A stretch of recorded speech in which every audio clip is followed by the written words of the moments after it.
Hi, good afternoon, everyone. Everyone's here. Keep eating, it's fine.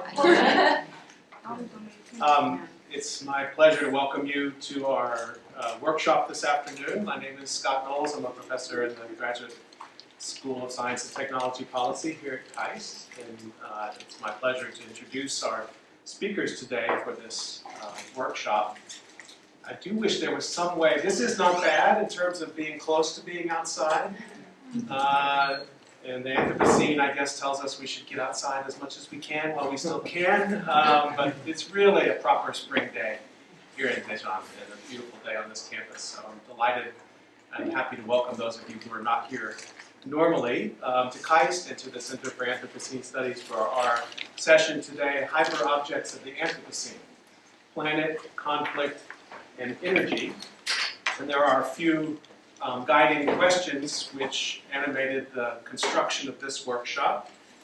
And the main one is, how can we navigate challenges that are massively distributed in time and space relative to humans? This workshop is going to look into the planetary system, war-torn heritage sites, and energy transition as ways to examine these hyperobjects, which is a term that, if you're not familiar with, it relates back to Tim Morton's work on hyperobjects, but I think it's taken much, gone through many evolutions since his original work on that, and I'm sure there'll be some engagement with those ideas coming from different perspectives here today. I want to introduce the speakers all at once at the beginning, and then they're going to give their presentations. We have about an hour 45 minutes for this first part. Each presentation will be around 30 minutes. If you have a burning question, then you could ask that, but we're going to save most questions, I think, for commentary and Q&A session, which will follow after a short break.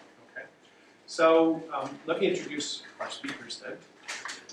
And I had a chance to look over their CVs, and we can actually just fill 2 hours just sort of going through their CVs with 3 really accomplished presenters here today. And let me introduce them individually and tell you a little bit about them. Rakhyun Kim is Associate Professor of Global Environmental Governance in the Copernicus Institute of Sustainable Development in the Faculty of Geosciences at Utrecht University. And he is co-editor of a recent book which appeared in 2020, Architecture of Earth System Governance, Institutional Complexity and Structural Transformation, which appeared with Cambridge University Press. And he's also a principal investigator for a program titled Problem Shifting Between International Environmental Treaty Regimes, Causes, Consequences, and Solutions, which is a EU Research Council starting grant. And we can welcome them all at once when I'm done. That's all right. And then, so he's going to present first and be followed by Esther Brighthoff, who is a senior lecturer, a UKRI Future Leaders Fellow, and senior lecturer in contemporary archaeology and heritage in the Department of History, Classics, and Archaeology. I'm so glad that the departments still exist with names like that. It just changed. Don't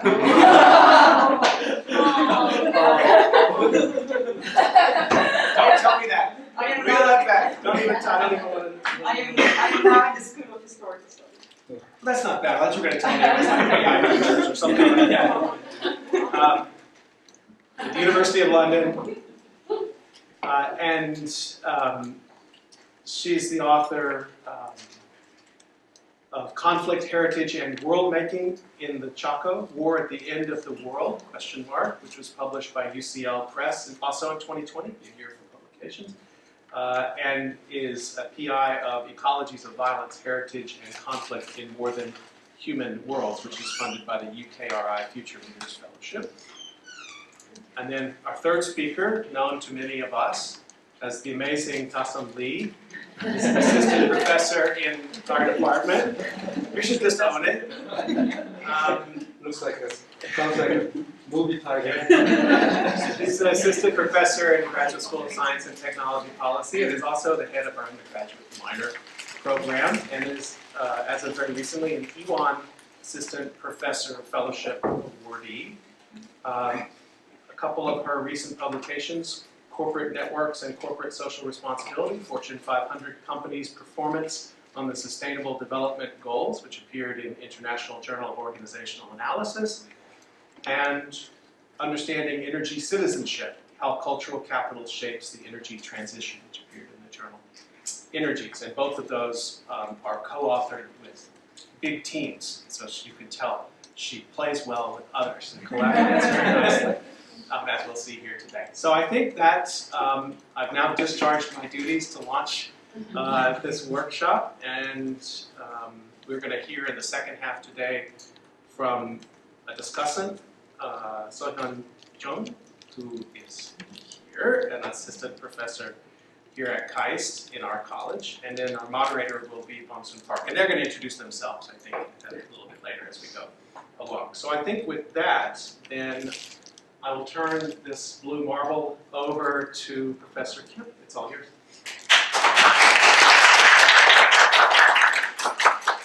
Thank you so much. I'm very excited to be here. I think it's probably my second time in Daejeon. I believe I was here when I was in primary school for the the Expo in 1993. Yes. I was in 1993. Welcome back. So yes, it's really a great pleasure.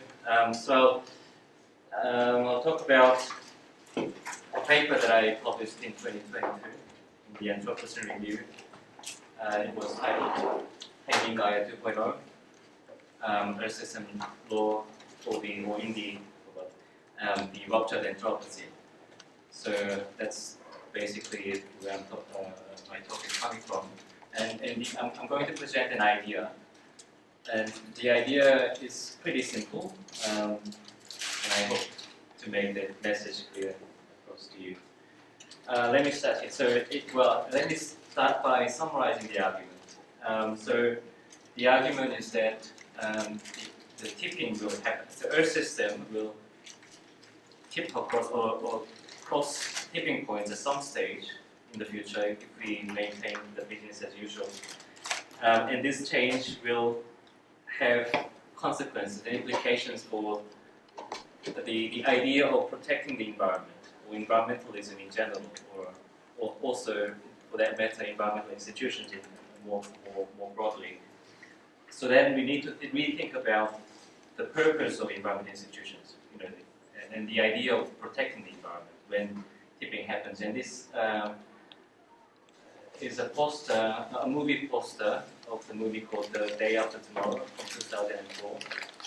I don't know how many of you have watched this movie, but this is basically a story where, because of climate change, because of the melting of the ice, the ocean gets less and less salty, which affects the thermal highline circulation, the ocean current that keeps the European, the northern hemisphere warm enough for people to live.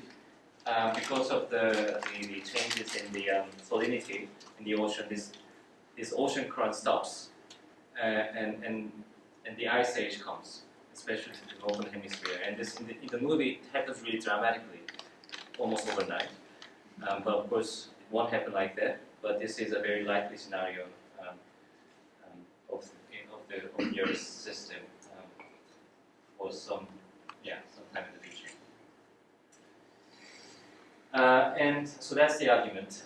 And I'd like to start my presentation here, which I think is a very good visualization of the past and future trajectory of the Earth system. I guess many of you have seen this diagram probably. And also this, I think, is also a nice visualization of what Earth system stewardship or Earth system governance means. And also what the concept of Anthropocene means, especially to Earth system scientists, who basically also has coined the concept and also popularized the concept. Here you see, of course, that humanity, people, or capitalism, whatever you want to call it as the driver, has driven the Earth system away from what was actually going to be the state of the Earth system in the future without human influence.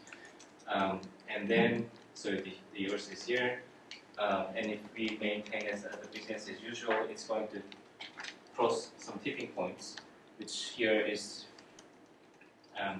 visualized as planetary threshold, and it will go into a state called hothouse Earth. So, and also this picture shows that the Earth system is understood as a complex adaptive system with multiple basins of attraction. Yeah, in that context, what tipping also means, tipping points means, thresholds mean, and that basically Earth system governance has to be implemented properly to steer the direction of the Earth system towards a safe and just or stabilized Earth. So that's basically the picture. And the concept of planetary boundaries is closely related to the Anthropocene. It's basically a safety fence which is set up somewhere here before the threshold, because nobody knows where the threshold exactly is. So scientists have taken a precautionary approach to say, we think the threshold is somewhere over there, so let's set up a safety fence a bit closer. And then they define what safe operating space means, and the argument is basically that we need to stay within it, and that's also why Earth system governance or system stewardship is needed.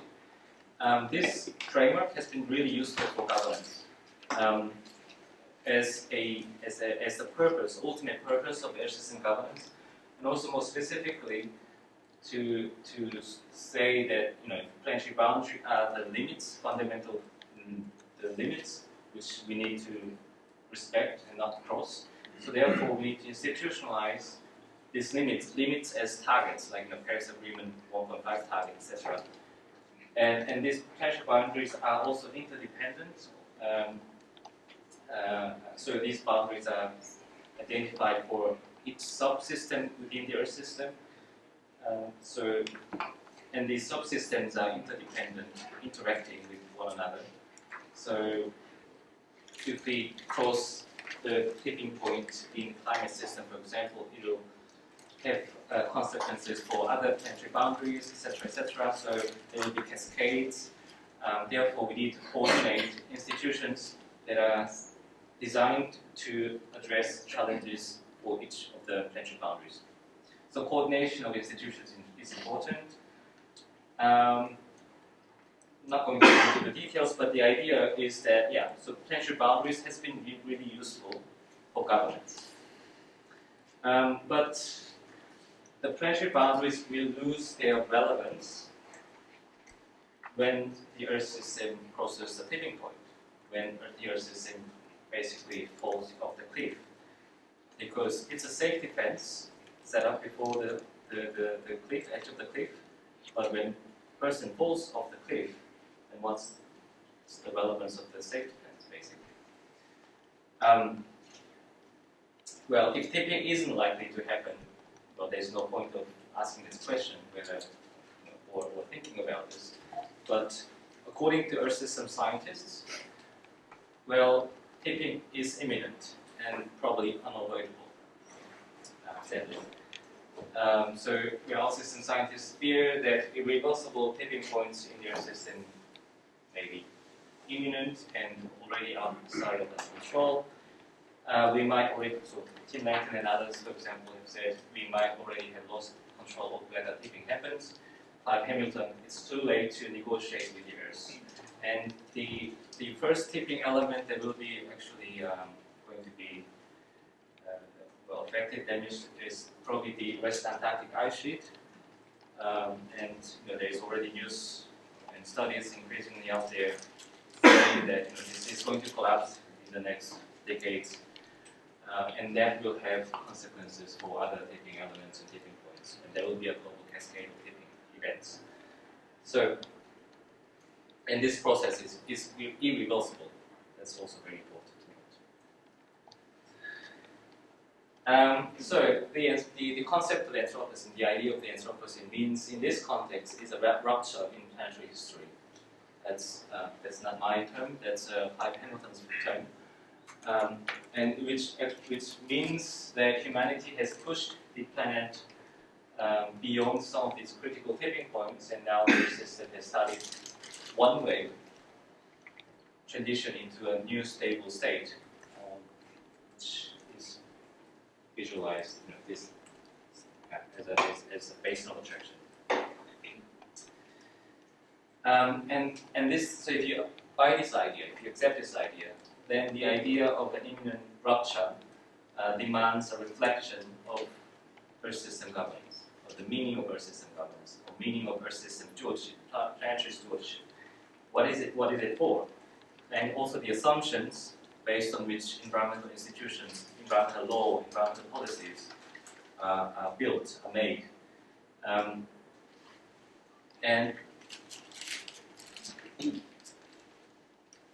the purpose of staying within planetary boundaries to maintain Holocene-like conditions for humanity, for economy, for societies will become irrelevant, basically. So a new teleology is needed, new purpose is needed for environmental institutions. To illustrate this point, international environmental law is something that I study as well. The purpose of international environmental law, if I ask you, what do you think it is actually? What is the ultimate purpose of environmental law at the international level? Can you guess what it might be? Actually, there's no right solution, so right answer, so just share your ideas, please. Setting some norms, shared norms. Setting up shared norms, yes, that's correct. But what is then the ultimate norm?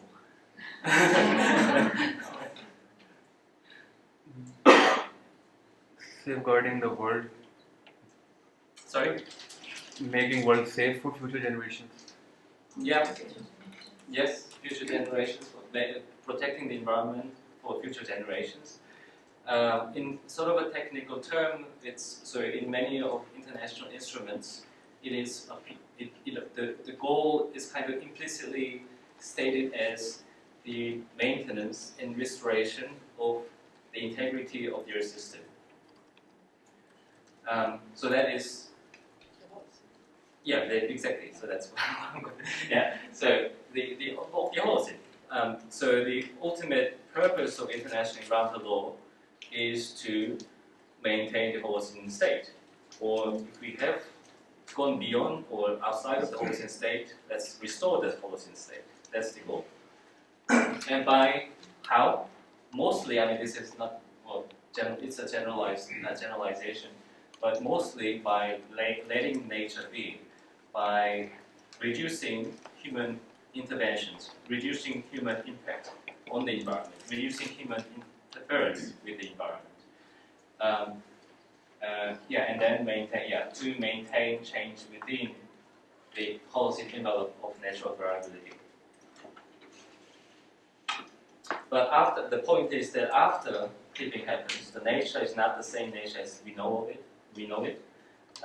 and because the Earth system will go through a forceful transition powered by feedback loops into something else. It will gain another identity. The system will be something different.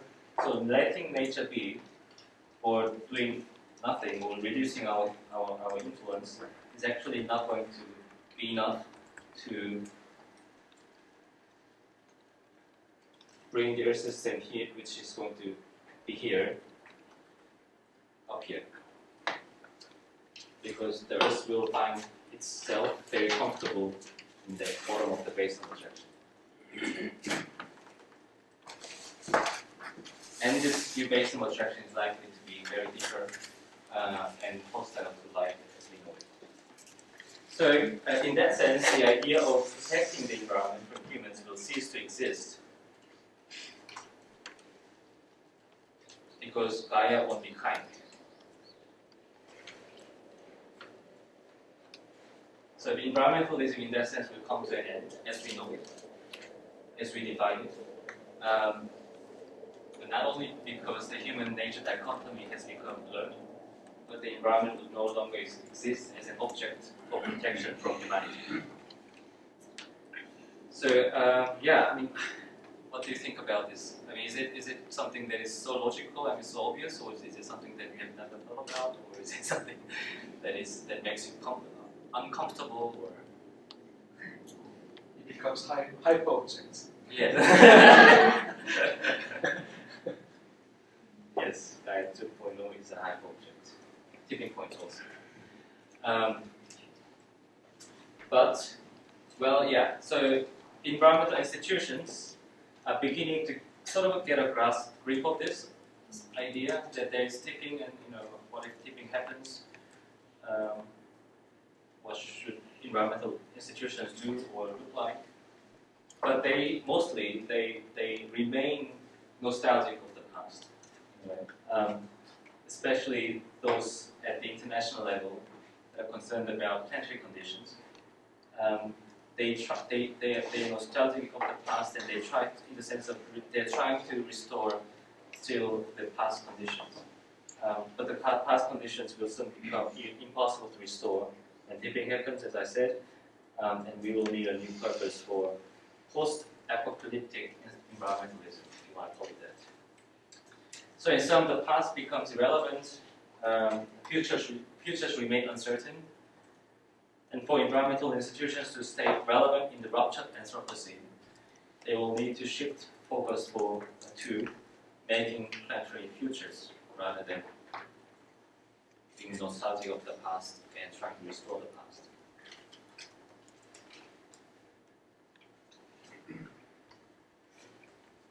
So, so what does it mean? So, what does it mean to survive in the ruptured Anthropocene? We may have to drive a paradigm shift from promoting what I call passive form of planetary stewardship, which is doing less harm, to probably an active form of planetary stewardship by doing something good and actively more of those things. And this table, which appears in the paper, is a summary of what I've just said.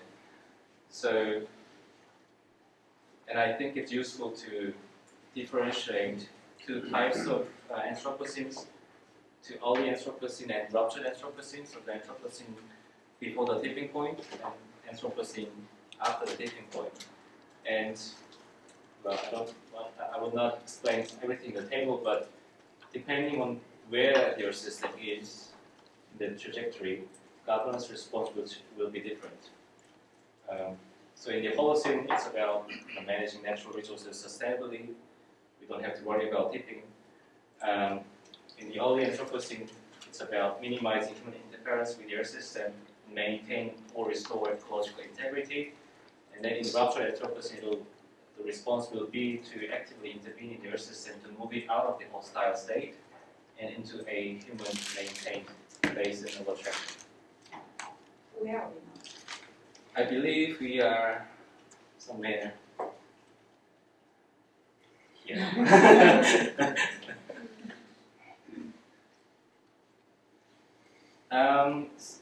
Well, yeah, I think there's, of course, this is, this will sort of attract criticisms from people who might say, well, accepting that tipping is inevitable, does it mean that we just have to accept the fate? Can't do anything about it? Or is it about finding technological solutions to everything? So is it about economodernism? And I don't think it's neither of them. And I think it's I don't exactly actually know whether it's somewhere in between or is it something else and other than those two things. But it's not about doing nothing and accepting the fate. Also, it's not. I don't believe in also technological solutions for everything. So and maybe what I'll explain from now on will kind of further elaborate on what I think is an appropriate response. And thinking about how to respond to the ruptured or navigate in the ruptured Anthropocene, the concept of Gaia 2.0 I think is useful. I showed a picture of a new Gaia before, the angry Gaia. That I think is Gaia 2.0. Gaia 2.0 can mean, well, it means a few different things, I believe, in my view. It's a Gaia where humans, well, one species, have become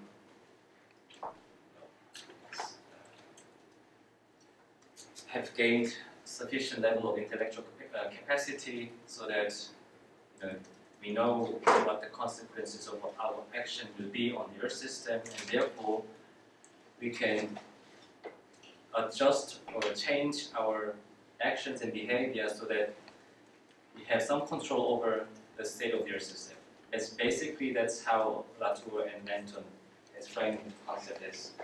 I think it's also a Gaia that is angry, a Gaia that is not happy. So that's Gaia 2.0 also. So in Gaia 2.0, with Gaia 2.0, doing nothing is not good, but also trying to master it will not work. Trying to control it will not work. We will have to renew the relationship with Gaia. And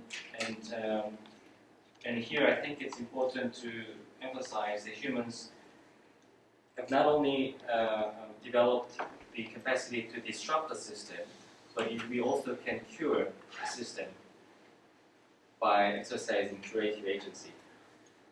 And what I also mean by taming Gaia, so this idea of taming, the concept of taming comes from the novel Little Prince, where I think it's the fox who explained the meaning of taming to the Little Prince. That it's about being responsible forever for what you have tamed. So humanity has tamed Gaia or the Earth system, and in a way we have ruined it, but we have to take responsibility forever. And I think the type of relationship that the fox has with the prince is, I think, it's a good metaphor. The type of relationship that we humanity has to have with the Earth system in the future. That's why I put taming in the title, and also partly maybe also strategically to provoke the reader. So yeah, I'm almost finishing. So to apply this thinking to international environmental law for taming Gaia 2.0 would not only be about limiting disruptive agency or how much harm we do, but also about regulating the exercise of our curative agency. And this is what I mean by active planetary stewardship. It involves identifying, deliberating, and selecting interventions, and actively steering the Earth system towards a desirable future. But this is a very uncomfortable idea, and it raises many uncomfortable questions. And actually, this paper is a paper, the only paper that I felt really is uncomfortable in writing. And also it's contradictory to what I said before, about 11 years ago or 10 years ago. So I published a paper called International Environmental Law in the Anthropocene in 2013, which was all about how to stay within planetary boundaries, how to make, we need to make the ultimate goal much clearer, the integrity, the protection of the integrity much clearer and stronger for international environmental law.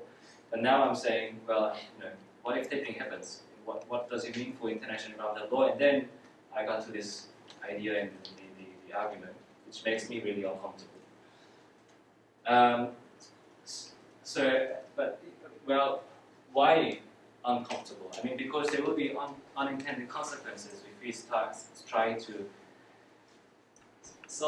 in some way, engineer their system, right? I mean, we cannot avoid the word geoengineering in this kind of context. And there will be unintended consequences. There will be winners and losers. Future for all, leaving no one behind is not possible, in my view.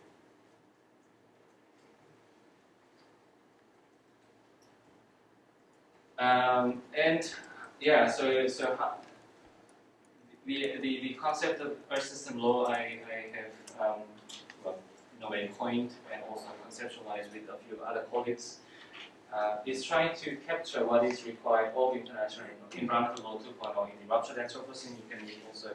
This is the paper that I mentioned at the start of the talk, but there's also another paper, other papers actually on Earth system law. So please take a look at those if you are interested. We can talk about them also later on. And what is Earth system law?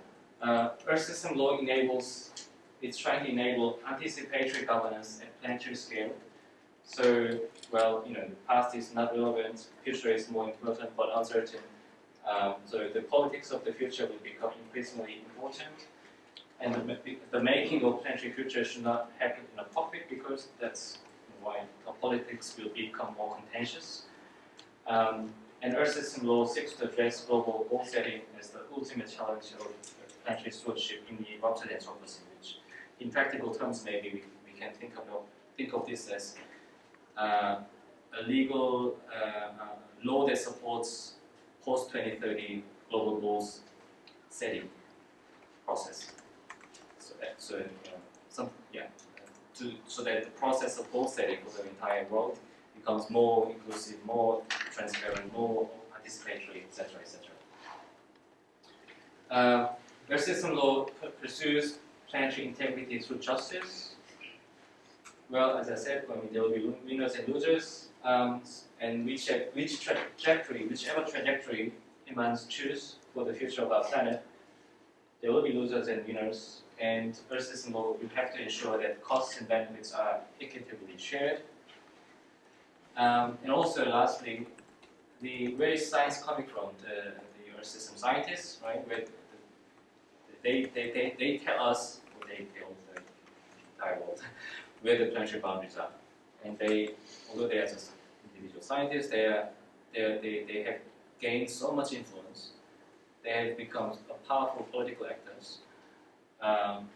Yet, how is science being made in that context? I mean, it's a handful of scientists, originally mainly from Sweden, male, natural science, etc.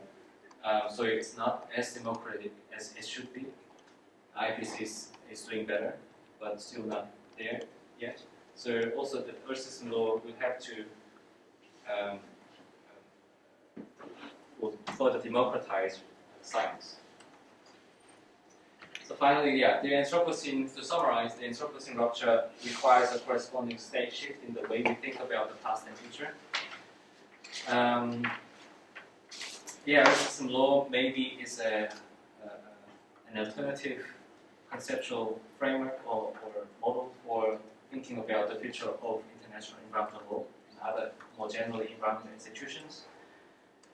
And the content of this conceptual framework, Earth system law, should be filled by as many human and non-human voices as possible. That I think is, a nice thing.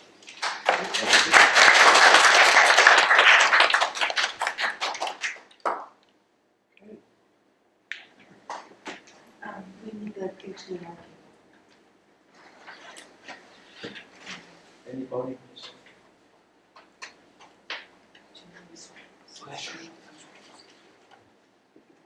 We can take one question if somebody has, or if there's a point of clarification. Otherwise, hold your brilliant ideas.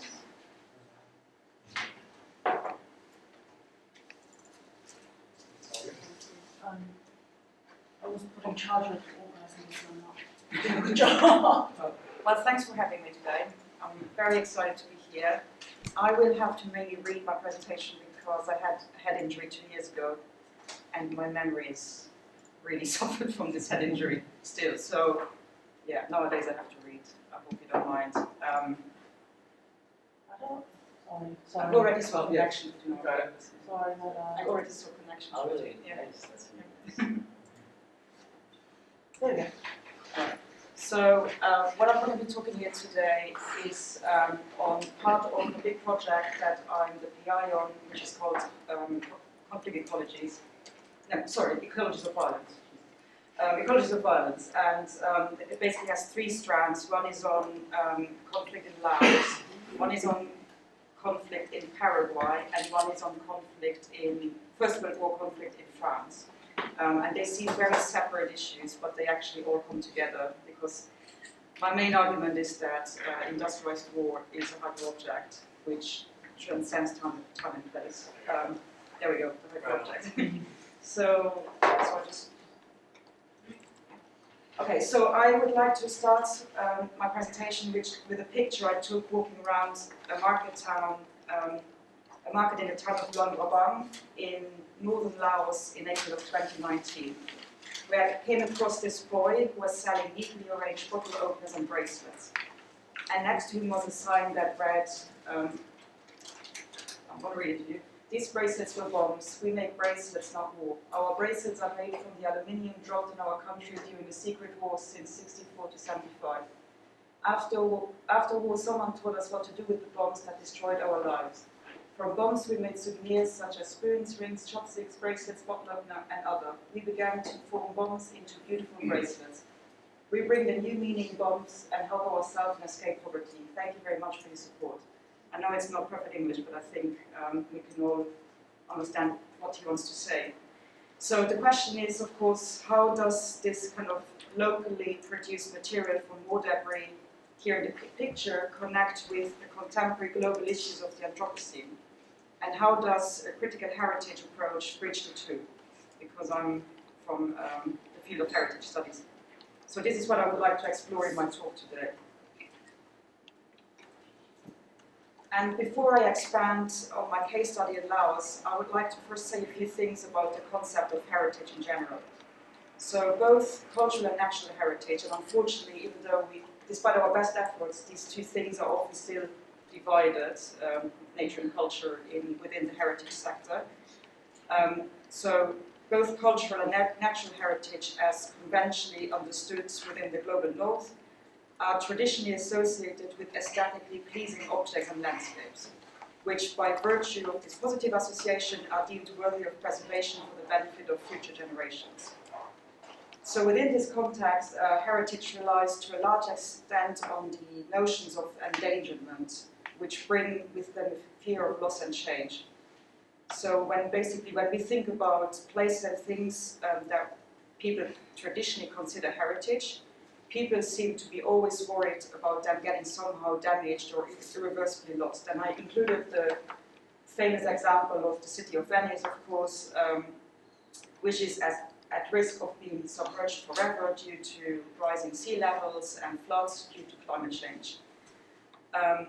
And this idea that heritage is irreplaceable has resulted in a commitment to protect heritage from damage, decay and destruction as a way of showing care for things which people perceive to be of value, and also as a moral duty towards future generations. So basically, within the heritage sector, there's an obsession with preserving things at all costs sometimes. And within this context, heritage scholars and heritage institutions, most famously probably UNESCO, tend to focus on particular sites, objects and practices, whether that might be a building or a monument of some sort, and often in complete separation of anything else. So they're very focused on one thing, and they kind of ignore that this thing that they're trying to preserve is intrinsically connected with and has wide-ranging effects on other places, practices, and socio-economic issues. So this basically leads to this kind of focus on just one particular site, leads to a potentially narrow understanding of the site and its interconnectedness with wider and often global concerns, such as, for example, the climate crisis in the case of Venice. And while I do think that telling personal and local stories is important, I think we must also connect them to wider issues, wider international issues, to expose social, political, economic and racial inequalities rooted in colonial mindsets and practices. And I would like to illustrate this point by focusing on the persistent and often toxic heritage that constitutes a form of Anthropocene inheritance that people might not necessarily want to preserve for future generations, but that should not, and in fact cannot be ignored. So I'm not interested in the pretty stuff that we call heritage. I'm interested in the kind of ugly and painful stuff that we all have to live with, unfortunately. So this is the type of heritage that includes ugly, violent and painful things, places and practices that are often consciously or unconsciously excluded from official heritage discourses. And this comprises, for example, nuclear waste, conflict landscapes, and the traces of natural disasters. So that is stuff that is amassing everywhere around us, creating social and environmental inequalities, and posing huge challenges to how humans and other than humans live with what is often an involuntary heritage. And I noticed that you say non-humans, I use other than humans. I don't know if people have an opinion. There are so many terms that you can use, I won't do other than humans. And this kind of heritage is what I would call often an involuntary heritage. And while involuntary heritage can take many forms, so for example, we can look at plastic pollution that is littering the waters around the shores around the world as involuntary heritage, or for example, microscopic pathogens released by the processes of copper and lithium extractions in places such as Chile, or e-waste in Nigeria. These are all kind of involuntary heritages. But for this talk, I'm going to focus on war waste. And war waste, I understand as the physical remains of armed conflict, including metal fragments from both exploded ordnance, unexploded ordnance, plane parts, oil canisters, chemical herbicides, etc., etc. And I'm looking at it as a type of involuntary heritage within a post-conflict setting in Laos. And I know you can't see it, but I use post-conflict, post in brackets, because I don't like to say post-conflict, even though the conflict ended in the 70s, because people are still suffering from the effects, people and the environment suffering from the effects of the war. I don't want to call it post, because I don't believe that we're actually post-conflict in this case. So, how did this involuntary heritage in Laos come to be? And I'm sure you're all familiar with the Vietnam War, but maybe less familiar with how Laos suffered in that same conflict. So from 65 to 73, the USA dropped 2.1 million tons of bombs on Laos in what became known as the Secret War. And just to show you, in brown are the areas bombed by the US Air Force during the war. So that's quite a large part of the country. And it was called Secret War because of clandestine US operations conducted to support American objectives in Vietnam. So this war turned Laos into the most heavily bombed country per capita in the world, resulting in Laos becoming one of the most unexploded ordnance contaminated places on the planet. And according to Legacies of War, who are a project partner of mine, they are a US-based organization dedicated to raising awareness about the US bombing initiatives in Laos. Over 2 million tons of ordnance were dropped over the country in 580,000 bombing missions. So just to put that into perspective, that is a plane load of bombs every 8 minutes, 24 hours a day, 7 days a week for 9 years. So that's a lot of bombs. And today, approximately 1/3 of the country is still littered with unexploded ordnance.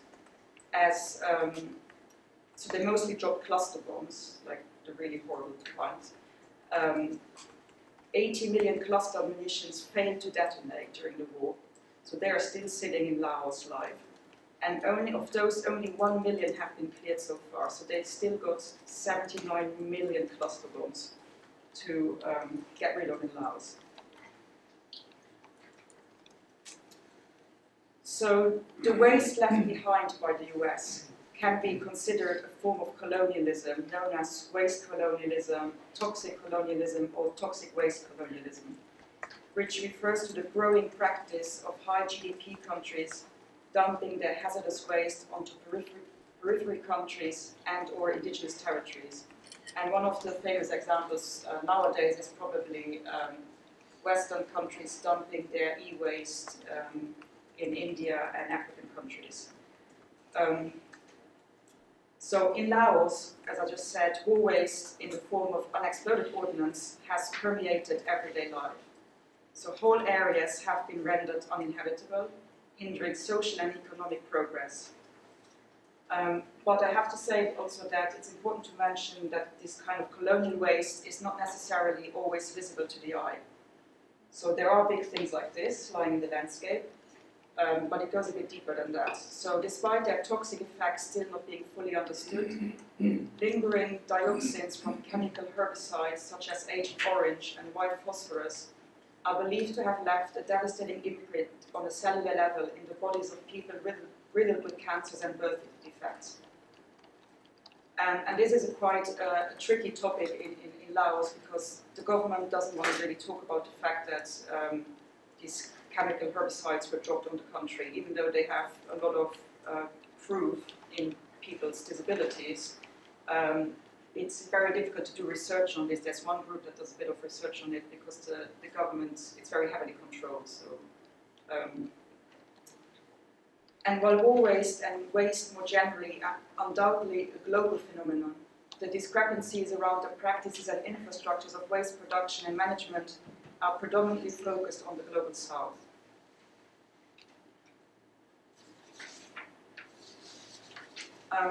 And this aligns with what I believe is the flawed assumption that the Anthropocene is a universal experience. And by that I mean that this idea that humans are all equally complicit in the decline of our planet. So not only are we not all equally responsible for the creation of waste, especially war waste, but waste is also not equally distributed, and humans are not all equally empowered to deal with this complex inheritance and its consequences. And here are quotes: "Inheriting waste," writes Sahara and Hurt, "is more than just a relay of potentially indestructible waste materials from past, present to future.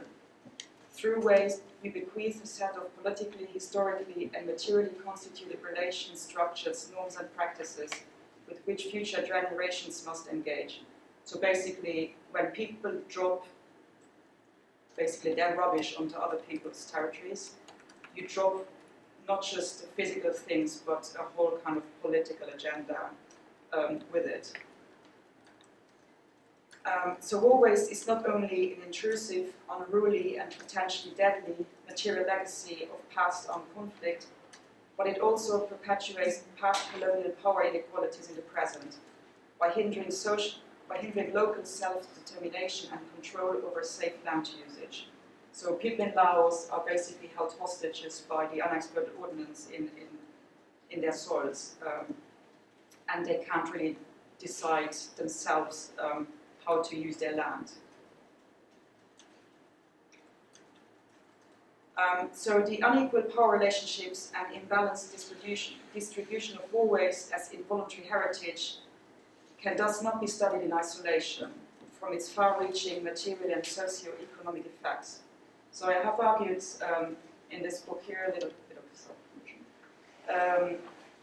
that industrialized conflict can be understood as a hyperobject, of which war waste is a local physical manifestation. And as you said before, I use this concept from philosopher Timothy Morton, who defines hyperobjects as massively globally distributed material phenomena and their component parts. And in his book, he uses the examples of climate change, styrofoam, and plutonium. And these are basically things that are everywhere. They transcend time and space, but they're not always easy to grasp, touch, or study, as one can only ever really comprehend them partially through their local manifestation. Does that make sense? So the idea of a hyperobject basically turns the actual concept of the thing on its head, because it's not a thing that you can just take and say, here it is. It's kind of everywhere, globally dispersed. So I argue that industrialized conflict is a hyperobject of global proportions per excellence because it involves arms manufacturing factories, oil fields and corporations that fuel the warplanes and tanks, large-scale destruction of landscapes and lives across multiple state lines, economic and humanitarian crises, globalized economic regimes, and waste on a global level. So, how is the global reflected within the local in Laos? So let's take as an example this thing here, which is called officially the Blue 26B, also known as a bomb bee, and the guava bomb. And guava bomb, due to its small size and resemblance to the tropical fruit, the guava fruit. And this was the most common bomb dropped on Laos. And it's a so-called anti-personnel bomblet, produced and used by the US during the Vietnam War. And it's made of aluminium, so it has an aluminium shell, embedded with tiny steel fragmentation shells. So inside this thing are these tiny, so when this opens, these things shoot out and kill everything in its vicinity. And these bombies were grouped together, 600 or 700 of them, in a bigger bomb. So they drop from the plane, they open up, then these things fall out, and then these things explode and have all this shrapnel inside. And they were meant to kill people. Sorry, not to kill people, They're not necessarily meant to kill people, but obviously there's a lot of people on the ground, so to say that it was not really meant to kill people is a bit dishonest. And loads of these things never exploded, so these are the things that are lying around mostly in Laos. Something like that used in Ukraine too? Yes, so cluster bombs. Cluster bombs. Yeah, so there's obviously the cluster bomb treaty that has been signed by loads of countries that we shouldn't be using these bombs anymore. But it's happening in Ukraine right now. And strangely, Laos never signed this treaty either, even though they have thousands of those lying around. So basically, this bomb did not necessarily explode upon impact. Instead, it often remains a dormant physical and local manifestation of industrial war as hyperobject. Because it was originally designed and produced in US factories by Honeywell Inc., and then they were subsequently dropped onto Laos in secret CIA operations, and now they remain in the landscape in both their fragmented and highly volatile forms, until they claim a victim or are collected by local people and recycled into bracelets and other paraphernalia sold at markets around Laos. And an example I showed in my first picture, the boys selling bangles made of this kind of stuff. And this process of recycling war materials, feeding into new global economic regimes, has led to the creation of a kind of new type of industry in a number of villages around Laos. And probably the most famous one is called Ban Napia, or War Spoon Village in northern Laos. And here villagers smelt the remnants of conflict, as you can see in this picture here, and turned them into spoons and bracelets to sell to a growing number of tourists and international visitors. And it's kind of typical of the ironies of modern conflict that airplanes that once brought bombs and destruction to the area now bring tourists and hope of economic development. And in more recent years, bits and pieces of recycled war material have made their way back to the States, and from there to all corners of the earth, due to Article 22, which is a New York-based social enterprise that works with Laotian communities, specifically women, in reworking war debris from clearance missions done by NGOs, and they transform the material into what they call peace bombs. So these are pieces of high-end jewelry, which are then sold all over the world, and then some of the profit of this jewelry goes back into funding clearance activities in Laos. And while one can look at these transactions as another kind of post-colonial power relationship, again, it's the Americans coming in, and one could argue that Americans come in again and make money from the suffering of the Laotian people. And also this question of whether the commercialization of war heritage is actually ethical. I kind of want to move away from the kind of more moral questions to focus on a kind of broader point, which is the geographical and temporal spread and persistence of Laos war debris, basically from blue 26B bomblets to bracelets.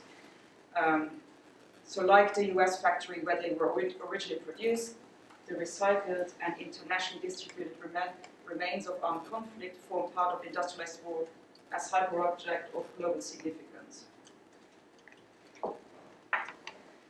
And this idea that Laos recycled war waste tells a much broader and long-term story about armed conflicts and human environmental relations and their planetary consequences is also reflected in the countless so-called bomb villages that are dotting Laos. So these are villages that are built from war debris and that people collect at great personal risk.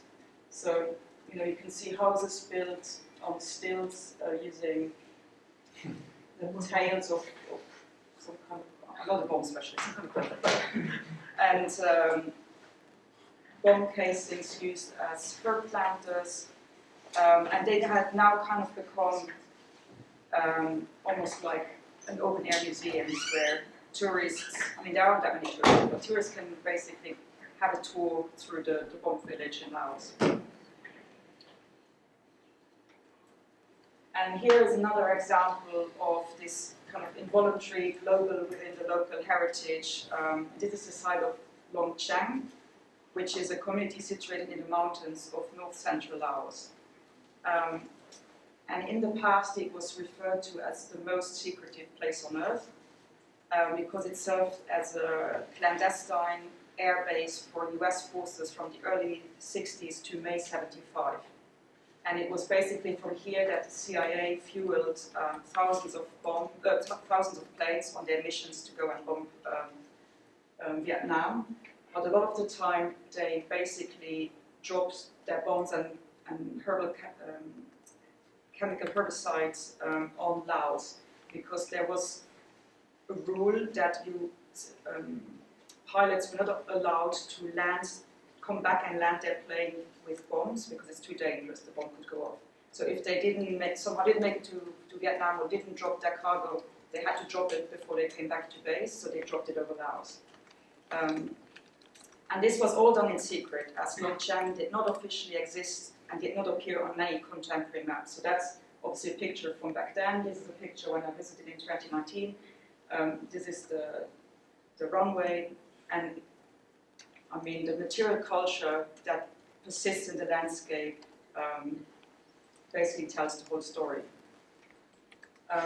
Because the remnants of war and the oil that fueled it are basically hiding in plain sight and have quietly infiltrated and blended in with the everyday. So village houses and fences are partially built from petrol drums. There is one drum here, and then the kind of walls of that house are made from petrol drums. This fence is made from petrol drums. And it's basically forcing people and animals to forge an existence amongst the physical legacies of armed conflict. And in the absence of secrecy of any official documents, the persistent material remains of this secret American operation acts as a kind of counter-archive to official narratives of the war. Because a lot of the archives in Laos are still secret, you just have to look at the material culture and it basically tells you what you're not allowed to see in the archives. But they also form part of the planetary distribution of 20th and 21st century war material as heritage of the Anthropocene. And considering war waste as a type of involuntary Anthropocene inheritance, which both embodies power inequalities, but also represents a local manifestation of industrial war as hyperobject, challenges of our traditional notions of what heritage actually is. Because war waste forces us to address the ambiguity of ownership and accountability that arise from this kind of material legacy. So usually when we talk about cultural heritage, people are very proud. You know, if you have a beautiful temple, you're very proud to say this is our temple, you know, or castle, or whatever. But when it comes to this kind of heritage, no one really wants to take ownership, and no one is proud of it. So writing within the context of post-war Bosnia-Herzegovina, anthropologist David Hennig states that, and here I quote, "Shrapnel and mines belong to no one, and yet to everyone," end of quote. And I find this really interesting because this raises the question of whose heritage this actually is in Laos. So this war debris, does it technically belong to the USA, who produced and dropped the bombs? Or does it belong to the Laotian people who now have to live with it? And if it is heritage in and of the Anthropocene, the so-called Age of Humans, could it even be considered World Heritage? But then we have the issue that unlike UNESCO designated World Heritage Sites, this is kind of an involuntary heritage, kind of a sticky legacy that doesn't let go of us, but that no one desires and no one wants to take ownership of. And yet it will not go away, it's here to stay. And those affected have had no choice but to learn what Anna Singh and co-authors referred to as the art of living on a damaged planet. Now, as a result of industrial conflict, many communities, like the Laotians around the world, are forced to exist with its material and immaterial consequences. But as if living amongst the debris of war wasn't enough already, or challenging enough, many communities affected by armed conflict also have to grapple with the devastating effects of climate change and fossil fuel dependencies, all of which are of course interlinked. After all, oil and other fossil fuels have been both the source of armed conflict over resources, as well as a resource with which to fuel war. And all of these are, of course, contributing to the climate emergency. And these legacies these events create can therefore not be studied in isolation. So while humans are indeed the creators of climate change, industrial war and pollution on a global scale, the involuntary heritages that these events create show that people are not all equally complicit in producing them, nor do these legacies affect everyone in the same way. So, as the example in Laos has shown, some communities, especially those living in the global south, certainly bear most of the brunt of the material and immaterial effects of human-made disasters. So crises then, whether they are humanitarian, economic or environmental, do not create shared heritages, nor do they inherently foster shared futures. And this is a thing that heritage also always tries to say, that, you know, shared heritage, universal values, this kind of challenges all this. So this kind of involuntary heritage are stark reminders of colonial power inequality still at play today. And they are always interrelated. So colonialism, armed conflict, pollution and climate change do not happen in isolation. Oops, no, sorry. Sorry.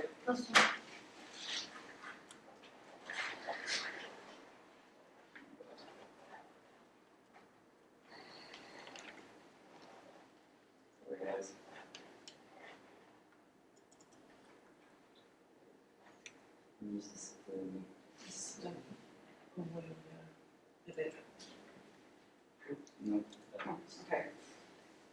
So today there are a number of national and international organizations engaged in unexploded ordnance clearing operations in Laos. And these are pictures that I took in 2019 when I went along with the Lao, the governmental body, to basically clear the country of unexploded ordnance. And one of the significant issues which arises from these clearance initiatives is that once areas are made safe for human use, they tend to be cleared for agriculture, which is then having, of course, a significant impact on climate resilience through deforestation.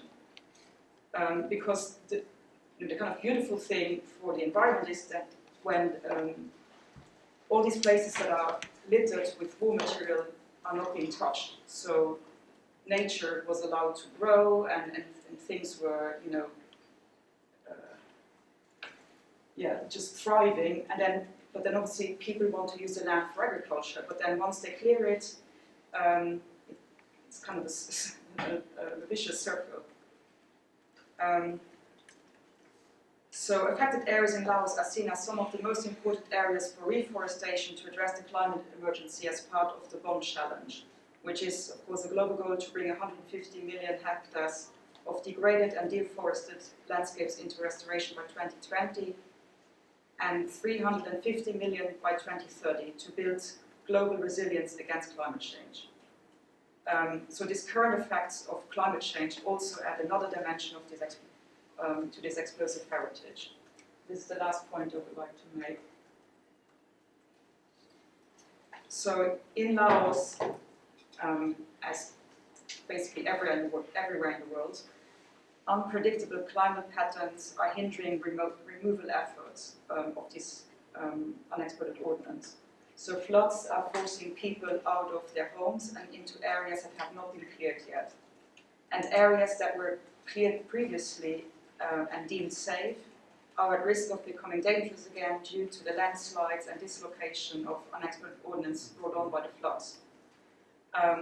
And this is, of course, first and foremost a serious health and safety issue for local populations and their ability to safely farm their land. But it also affects archaeological and heritage sites, probably most famously the site, it's a UNESCO World Heritage Site, the Plain of Jars. You can see here in the background.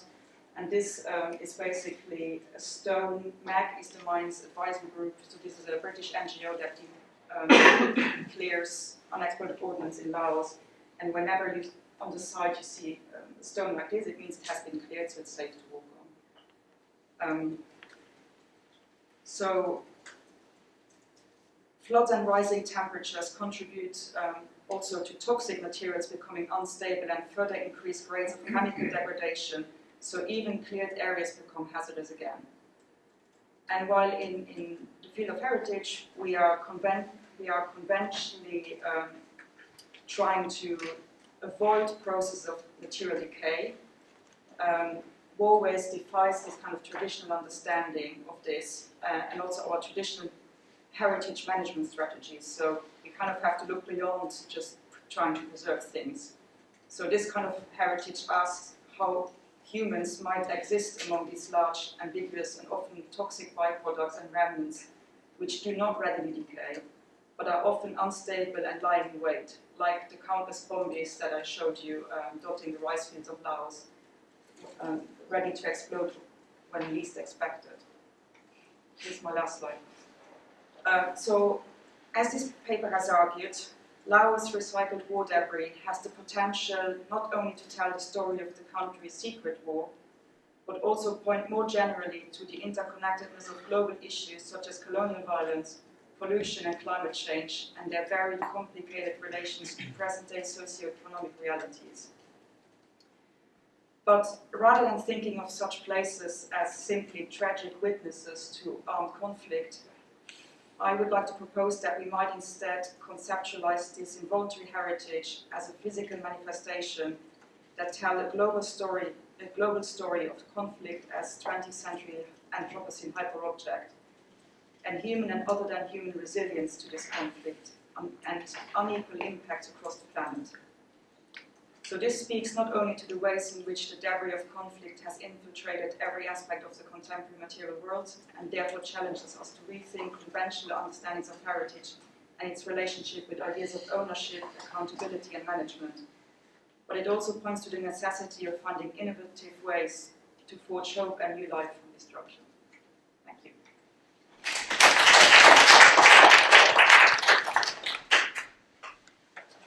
Okay, so I think it's my turn now. Don't worry, I'm going to stand. So, you can just do you mind if I pose this?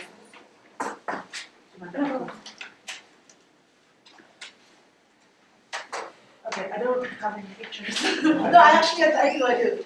I have some pictures on there. But mostly voice, and they're not very pretty pictures. So my name is Dasunli. I'm with KAIST SDP. This is a paper I worked on with my friends Leanne and Sike. I call them my brain trust because we just kind of sit there. Brain trust because we sit there and we gossip. Well, it's like an hour meeting. So we work for like 10 minutes and we gossip for 50. So the operative term is more of trust, like do not say anything that we discuss here out loud, like elsewhere, rather than brain. But we've actually submitted a few papers over the winter break. And this one is, we got the IR on Saturday, so we're currently working on the IR for the JCP. And for those of you who are not familiar with JCP, it's a great journal for any social science environmental studies. Yeah. So the research question. Oh, and also, before I came to KAIST, I'm sorry, I knew I didn't want to live in the Netherlands. I just did not want to live there. So I wanted to move, right? So I was publishing papers that would be easier to produce. So use statistics, use already published kind of data so that the papers would come out fast and that I would have a lot of publications because I wanted to move. Sorry, I really did not like living in the Netherlands. But now that I was here at KAIST, I was like, oh, I have all the time today and type of research that I want to do. So this is the paper that, this is the first paper that I've ever worked on that uses interview data. And this is the first paper that really dives into different theories and kind of dissects it and then contributes to theories rather than just putting like empirical analysis to it. So it's kind of near and dear to my heart. The research question is, how can the energy literature enhance current understandings on the ways individuals shape socio-technical transitions? And I know this is a lot to break down for those of you not familiar with energy transition studies, but we're going to go through it together. We use three theories in this paper. The first is the multi-level perspective, NLP. The second is energy citizenship, and the third is game theory. And I did all the references just in case Professor Thompson Park was like, oh, Dasun doesn't reference, she's lazy. So I was like, I'm going to reference everything. And then if you look at the presentation, I've actually written down the full references in the notes section. So that's that. So let me go through each theory first. But before that, let's talk about the contributions of this paper. The first contribution is that it makes a theoretical contribution to the multi-level perspective, which is one of the leading theories in sustainability transition theories. It adds another level of individual cognitive behavioral agency to NLP, which does not currently exist. And it uses originally to be data collected in the Netherlands, and the theory is empirically tested. And for those of you who are not familiar with NLP, I'm going to go through that, so don't worry about it. So the multi-level perspective is a theory in sustainability transition studies. And it's developed by Frank Hills and Johan Scott. And they're both at the University of Twente, and then they both left. And there's a reason, I swear. It's not in a nice... I had to live like next to cows and sheep and stuff. So I assume that may be one of the reasons why they left. But Hills moved to the University of Manchester. Again, I lived there for like 12 years of my life, 7 years of my life. Not a pretty place, so that wasn't much of an improvement. But Scott moved to Utrecht University, where Professor Ratkin Kim is at, and that's a beautiful city. It has like a river, and it's really nice. So Scott made the right choice. This perspective is extremely popular and widely used in sustainability transition theories. And if you look at the Journal Environment Innovation and Societal Transitions, EIST, which is kind of all about environmental transitions and how technology kind of contributes to that, is all about this theory, NLP. And for those of you who have taken my AICPS class, you should be familiar with this already. So this is the theory. Basically, there are different levels. We make little niche innovations right? They're little niche technological innovations, and then they move into the socio-technical regime, where they have markets, user preferences, industry, science, policy, culture, and technology, and then these niche innovations impact socio-technical regime over time, right? And then there's landscape, which is all the exogenous, the external variables kind of stay, and then that also impacts socio-technical regime, but you can also see that the niche innovations kind of pass through. So what this shows is how little technological transitions and technological innovations can actually change our perception of sustainability, our understanding of the market, our understanding of policy or the formulation of policy, and then how we can actually formulate all of these different components within political and social components within society to make sense of what's going on and how the trend is transitioning and so on. Does this make sense? Yeah. Good. Now the second concept is energy citizenship. Energy citizenship just means people participating in energy transitions. So usually people talk about people having solar panels on their roof, like that. That's like a tiny wind turbine. So some people have wind turbines. Wind turbines tend to be a little less popular compared to solar panels in many places, but people do have them nonetheless.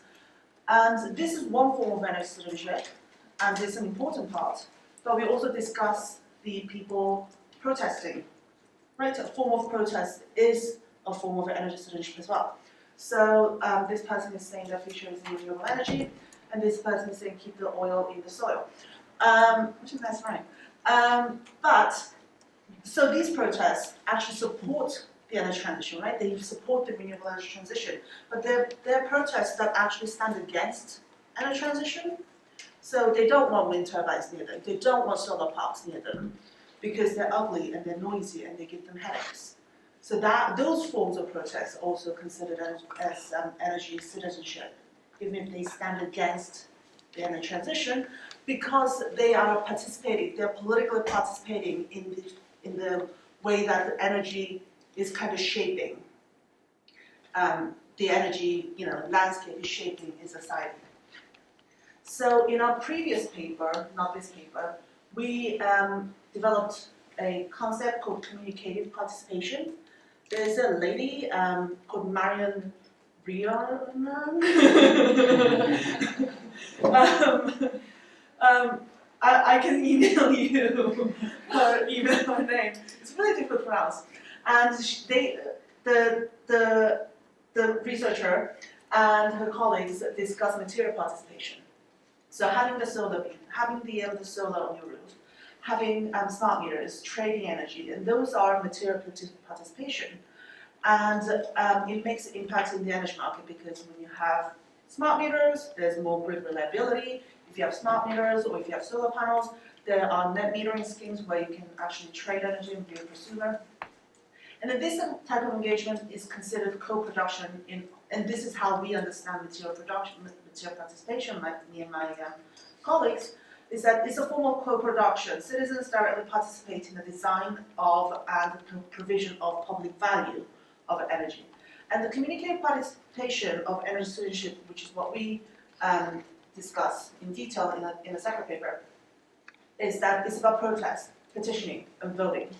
And that it is much more intricately related to energy policy regimes rather than market. And it's about co-creation, having this kind of bottom-up movements within energy fields. And when I was in the Netherlands, one thing that I really liked was that there were little communities where it's almost kind of like, I don't want to say the word, but I can't think of a better term, is that it's almost like a cult, but in a good way. So they live together, they have like this like little thing, land, and they live together, not like in the same house, but they have like their houses all separately, and then they live together, they all like have this kind of renewable energy thing going on, they have like massive wind turbines, and then they farm together, they have like little farming areas.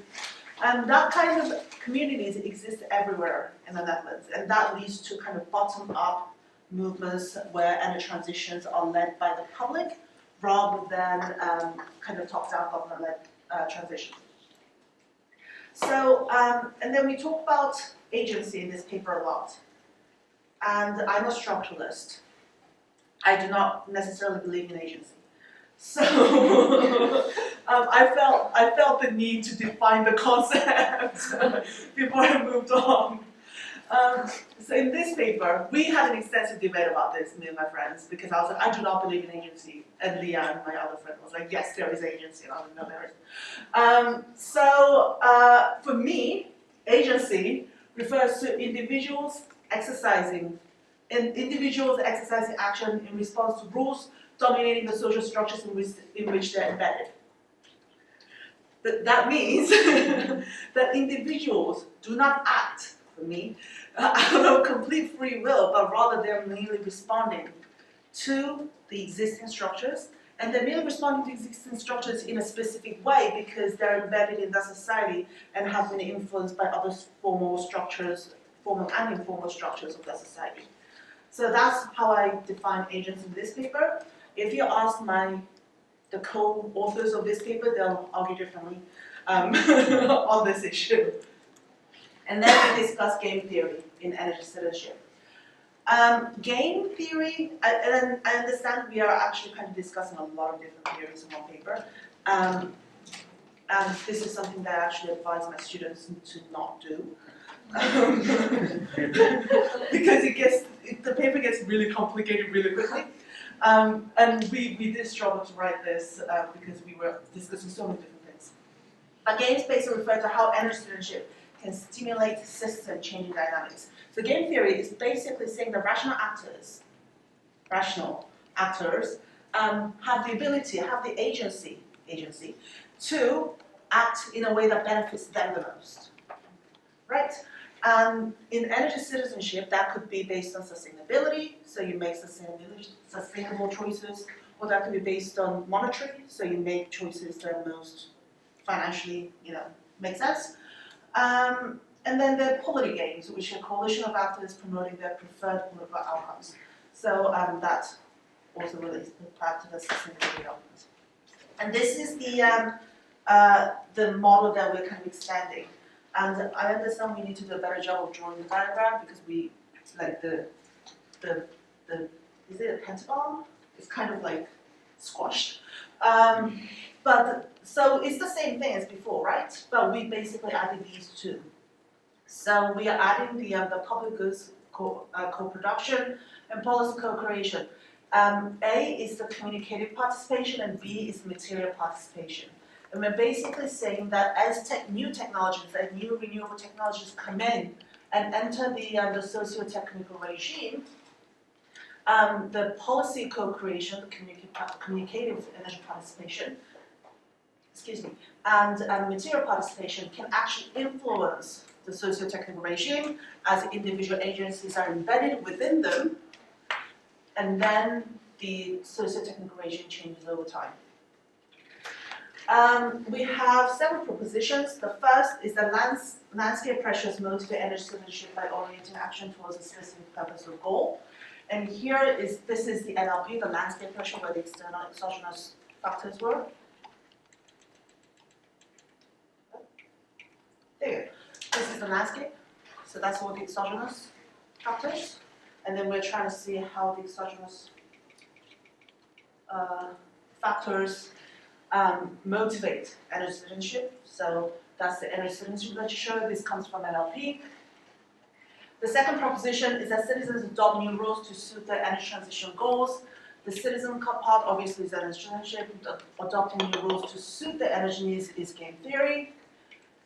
And then individuals consider regime dynamics, resistance, and their facilitative logics by considering past successes, their own and others, and when choosing where to situate energy citizenship efforts. So you can see that regime dynamics comes from NLP, the considering past successes comes from game theory, and this is energy citizenship. And I completely understand that this is really complicated. Well, maybe not for our bright STP students. But either way, I think it did become a little more complicated, which is why we ended up writing a paper and just splitting the paper into two. So we ended up submitting the second version to ERSS, in Energy Research and Social Science, and submitted this to the Journal of Cleaner Production. And so this is like the volume 1, and volume 2 is coming as well, which is interesting. So data. Sike, the second author, he did all the interviews. He did 22nd interviews with subjects residing near wind turbines within 5 kilometers in the Netherlands. There was 7 different sites, and then it was done in November 2021 to April 2022, and interviews lasted 45 to 180 minutes. We did a content analysis. So this is our first codebook, kind of describing all the theories, and we have a second codebook that directly corresponds to the 3 propositions. That is also a page long. So I didn't want to put that on the slide, but if you are interested, I'd be more than happy to share. So the first proposition, energy citizens perceive landscape pressures, i.e. climate change and energy systems. This quote comes from subject number 2. I don't think it is a solar farm they are referring to a solar farm. I don't think it's pretty, but I do understand that it's necessary from a suitability standpoint. So they're basically saying that the landscape pressures, which we define as climate change, is an important issue for the energy systems. Subject 14 says that, look, if you want to get rid of gas in the Netherlands and you want to do something for the climate, you can't do that without putting those things, wind turbines, down. And again, the climate change issue is related. So the landscape, right? The top landscape is related, the landscape is related to energy systems, and and one of the criticisms that NLP has received is that the landscape has never been really able to be captured empirically, because it's kind of like considered as a trash bin where you throw all the rest up there. If it doesn't belong to the socio-technical regime, just put it in the landscape. But then we can actually discuss that in the paper too, and how landscape does include some very important aspects that are not included in the socio-technical regime. And the second proposition discusses the energy citizens' relation to different rules and how they relate to these rules differently during energy transitions. So that refers to individuals' rationality point of view, and their agency, right? So the rule here is that individual societies are responsible for climate change, and that's the rule that some individuals adhere to. And subject 3, we ourselves keep the thought that something has to be done regarding climate change. And subject 11 says that I want to move towards a more sustainable world because I think for the sake of the bereaved we should do this. The second role is that governments are responsible for climate change, and subject 11 says I really think that the governments they play a very important role. We have a government that just has to be well instructed about what kind of tools there could be. And there were a few more other quotes, but obviously for the sake of time I didn't want to get into it. And the third proposition, the energy citizens consider regime dynamics. And what's interesting is that they're only involved in 2 regime dynamics. So if you look here, there's markets, user preferences, industry size, policy, culture, and technology. So overall, there's 1, 2, 3, 4, 5, 6. But then markets and user preferences, I do like to distinguish them. So maybe there's 7. But then what's interesting is that lots of participants only tend to involve themselves in markets and user preferences and policy. They don't get involved with culture, they don't get involved with technology, they don't get involved with other components of socio-technical regimes. So subject 21 says the residents of the municipality of Dalfsen and the immediate surroundings who have invested in the windmill simply receive their interest and repayment. And subject 21 says that the municipality plans to place the windmills next to a residential core. We do not want that at all, and certainly not such a very high windmill. Eventually the windmills were shut down. So, going back to the theory, the NLP, situating We argue that situating individuals' emotional and intellectual connections is important in the discussion of NLP. We also argue that actors promote energy systems in a very important way. They're not just very passive beings that just exist in energy systems, but rather they make connections with landscape, they make connections with socio-technical regime, they make their own rules, and then there are different patterns and relationships that are kind of forming here. So we show that individuals do make a difference to NLP, the multi-level perspective, and game theory can be used to analyze the strategies and tactics and energy citizens may use. And that I also want to note that NLP is a fluid and temporal process, so it changes over time, right? It's never a static thing. And it should not only discuss powerful actors such as industry and government, but individuals must be considered. And because we're a policy school, we need to discuss policy implications. And technical niches, landscapes, impact on regimes need to be discussed. The individual agency, my definition of agency, should be considered. Theories and policies must account for individuals' cognitive and behavioral differences too. And again, for me, those individual cognitive and behavioral differences are rooted and embedded in social structures, social political structures. Everyone is smiling at me because he agrees, hopefully. But I understand that for some other people, it actually may mean something else. For future studies, because all three of us are actually quantitative scholars who are writing this paper, so we want to do a quantitative study, larger sample leading to a greater generalizability, and we want to do multi-context fields because we focus on the Netherlands and we focus on places that are close to wind turbines sites, and that may not be, the findings may not be the same in other areas. And I understand that lots of qualitative studies, the goal is not to make the study generalizable, but then as people who also do a lot of quantitative work, we also really just want to make things generalizable. It's kind of like within us. So hopefully we'll do that soon. We're trying to do a survey, hopefully in about September, maybe October. The sites used in this study specifically focus on energy communities, and they have a very high interest in renewable energy technologies, and that's where they make these links more likely compared to maybe others. So that's it for me. Thank you so much for your time.